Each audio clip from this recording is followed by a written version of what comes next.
കുറച്ച് ദിവസമായിട്ട് മനസ്സിൽ ഒരാളങ്ങനെ കയറി വയറിനെ കൊതിപ്പിച്ചുകൊണ്ടേയിരിക്കുക. ആരാണെന്നല്ലേ, വേറെ ആരുമല്ല, ഈ സാധനം തന്നെ. തിന്നാൻ നല്ല ഇഷ്ടമാണെന്നല്ലാതെ എങ്ങനെ കുനാഫ ഉണ്ടാക്കണമെന്നൊരു അന്തം കുന്തം പോലും എനിക്കറിയില്ല. എന്നെ പോലെ ആരെങ്കിലും ഉണ്ടോ? എന്നാൽ നമുക്ക് ഒന്നിച്ചൊന്ന് ട്രൈ ചെയ്യാം. നാട്ടുകാരെ ശ്രദ്ധിക്കുക, കലാപരിപാടികൾ തുടങ്ങാൻ ആരംഭിക്കാൻ. എൻ്റെ ഭാഗ്യത്തിന് അടുക്കളയിൽ കയറിയപ്പോൾ എല്ലാ സാധനങ്ങളും എന്തായാലും അവിടെ ഉണ്ടായിരുന്നു. ഇത് ഞാൻ നേരത്തെ പ്ലാൻ ചെയ്തൊന്നുമല്ല, പെട്ടെന്ന് ഉണ്ടാക്കാൻ ചെന്നേ. അങ്ങനെ ആദ്യം ഞാൻ ഇതുപോലെ ഒരു ചട്ടി എടുത്തിട്ട് അതിനകത്ത് കുറച്ച് നെയ്യ് ചേർത്തു. എന്നിട്ട് നമ്മുടെ വെർമസലി നല്ല പറയാം, സേമിയ ഇത് യൂസ് ചെയ്യാത്തൊരു പാക്ക് ഇവിടെ ഉണ്ടായിരുന്നു. അപ്പോൾ അതെന്തായാലും പൊട്ടിച്ചിട്ട് ആ നെയ്ക്കത്ത് നന്നായിട്ട് വഴറ്റിക്കൊണ്ടിരിക്കേണ്ട കേട്ടോ. അത് കുറച്ചൊന്ന് റോസ്റ്റായി കളർ മാറുന്നിടം വരെ ജസ്റ്റ് ഇങ്ങനെ ഒന്ന് ചൂടാക്കി കൊടുത്തു.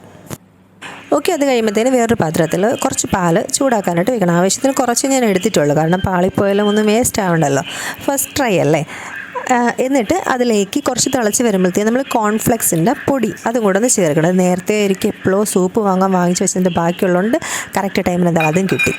ചിലപ്പോൾ ആ കോൺഫ്ലെക്സിൻ്റെ പൊടി പെട്ടെന്ന് പാലോട് ചേർത്താൽ കട്ട പിടിക്കും. അതുകൊണ്ട് വേറെ സെപ്പറേറ്റ് ഒരു പാല് കുറച്ച് പാത്രത്തിലെടുത്തിട്ട് ഈ പൊടി അതിൽ കലക്കിയിട്ട് ഇതിനകത്തോട്ട് ഒഴിച്ചാൽ മതി. എന്നിട്ട് നന്നായിട്ട് ഇളക്കി കൊടുക്കുക. ഓക്കെ, അത് കുറുകി സെറ്റായിട്ടുണ്ട്. ഞാൻ വേറൊരു പാത്രത്തിൽ മാറ്റി വെച്ചിട്ടുണ്ട്. ഇനി നമ്മുടെ കലാപരിപാടികൾ ആരംഭിക്കാൻ പോവുകയാണ്. എൻ്റെ ഫേസ് കണ്ടാൽ തന്നെ ഒരു ഐഡിയ ഇല്ല എന്താവോ എന്തോ. ഓക്കെ, അപ്പോൾ ഞാൻ അടുത്ത ചട്ടിയൊക്കെ എടുത്ത് അതിനകത്ത് നെയ്യൊക്കെ തൂകിയൊക്കെ കൊടുക്കുന്നുണ്ട്. അതേ ചട്ടി തന്നെ ഞാൻ വീണ്ടും എടുത്തു, കാരണം കരിഞ്ഞു പോവുകയാണെങ്കിൽ ആ ഒരു ചട്ടി തന്നെ വേസ്റ്റ് ആയാൽ മതിയല്ലോ. അപ്പോൾ അതിലോട്ട് നമ്മൾ റോസ്റ്റ് ചെയ്ത് വെച്ചിട്ടുള്ള സേമിയ കുറച്ച് കൂടുതൽ ഇട്ട് കൊടുക്കണം കേട്ടോ, അപ്പോഴേ ഒരു ക്രിസ്പി ആയിട്ട് വരത്തുള്ളൂ. എന്നിട്ട് മറ്റേ പാലും കോൺഫ്ലോർ പൊടിയും കൂടെ മിക്സ് ചെയ്ത് ആ കൂട്ട് ഇതിൻ്റെ മുകളിലോട്ട് ഇങ്ങനെ ചേർത്ത് കൊടുക്കുക.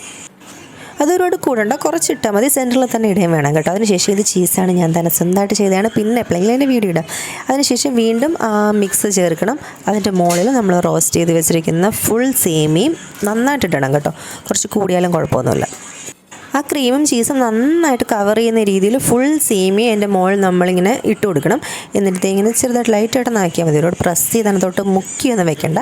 എന്നിട്ട് കുറച്ച് നേരം അടച്ച് വെച്ചിട്ട് ജസ്റ്റ് ഒന്ന് ചൂടാക്കി എടുത്താൽ മതി. പക്ഷേ ഇതെൻ്റെ മിസ്റ്റേക്കാണ് കേട്ടോ. ഞാൻ ഉണ്ടായിക്കൊണ്ടിരുന്നപ്പോൾ പുറത്ത് കൊച്ചിൻ്റെ സ്കൂൾ വണ്ടി വന്നു. അപ്പം ഞാൻ അതിൻ്റെ സൗണ്ട് കേട്ട് ഓടിപ്പോയപ്പോൾ സ്റ്റവ് ഓഫ് ചെയ്യാൻ മറന്നുപോയി.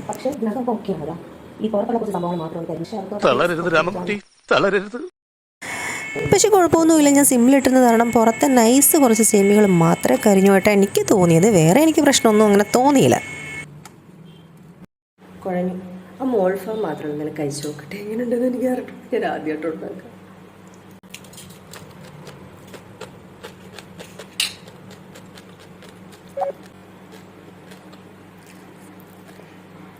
അടിപൊളി, സത്യമായിട്ടും അടിപൊളി. സത്യമായിട്ടും ഞാൻ ഉണ്ടാക്കിയിട്ടുണ്ടല്ലോ, അടിപൊളി. ഇതെന്തും മറിമായും എനിക്ക് ഭ്രാന്തായി പോയതാണ്, അത് നാട്ടുകാർക്ക് മൊത്തം ഭ്രാന്തായ. അപ്പം ഞാൻ വിചാരിച്ചാണ് കേട്ടോ, സംഭവം എന്തായാലും ഫ്ലോപ്പ് ആയില്ല. മുകളിലത്തെ കുറച്ച് മുരിഞ്ഞ് കരിഞ്ഞ് പോയത് മാത്രമേ ഉണ്ടായിരുന്നുള്ളൂ. അത് ഞാൻ എന്തായാലും എടുത്ത് മാറ്റി. അകത്തോട്ടുള്ള ക്രീമൊക്കെ കറക്റ്റ് മെൽറ്റായിട്ട് കറക്റ്റ് പരുവം തന്നെയാണ്. സിമ്പിളായിട്ട് എന്തായാലും ഉണ്ടാക്കി നോക്കണം എന്നുള്ളവർക്ക് ഉറപ്പായിട്ട് പരീക്ഷിക്കുക. എന്തായാലും 19% എനിക്ക് സക്സസ് ആയിട്ട് തന്നെ വന്നു. എൻ്റെ പരീക്ഷണം അങ്ങനെ വിജയിച്ചിരിക്കുന്നു. അപ്പോൾ അത് കാരണം അതേ ടേസ്റ്റ് സൂപ്പറായിട്ടുണ്ട്, എനിക്ക് ഇഷ്ടപ്പെട്ടേട്ടാ. ഭയങ്കര ചൂട്, ഈ ലൈറ്റിൻ്റെ എല്ലാം കൂടെ ചൂട്, പക്ഷേ അടിപൊളി. ഈ സംഭവം ഇതിങ്ങനെ ആയിപ്പോയെങ്കിലും ഇതിനകത്ത് ഈ സ്വീറ്റുമായിട്ട് ചേർന്നപ്പോഴത്തേന് എല്ലാം കറക്റ്റായി.